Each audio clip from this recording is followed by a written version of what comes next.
Bonjour, je suis Michel Polf, le directeur du Musée national d'histoire et d'art du Luxembourg et j'ai le plaisir de vous présenter notre exposition consacrée à des chefs-d'œuvre de l'art baroque espagnol.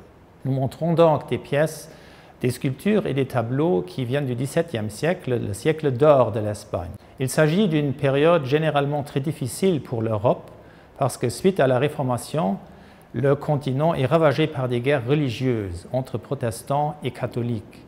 Or, dans ces conflits, l'Espagne s'est faite la championne de la confession catholique. Et les rois vont investir des moyens considérables dans le développement d'un art religieux qui est un art de dévotion et d'instruction, mais aussi un art de propagande censé défendre la confession catholique. En utilisant les principes de l'archéologie expérimentale, notre introduction technologique se veut de participer à la connaissance des sculptures polychromées baroques espagnoles au-delà d'une simple recherche théorique ou de la déduction. Le but était d'abord de comparer les œuvres avec les écrits contemporains. Ceci s'est fait par des méthodes d'analyse non destructives comme des scans ou des radiographies, mais aussi des observations sous microscope.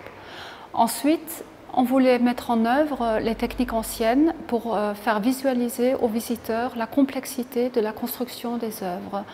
Elles sont formées d'une multitude d'assemblages de pièces en bois, agrémentées d'autres matériaux comme par exemple des yeux en verre ou de la corde, pour ne citer que cela.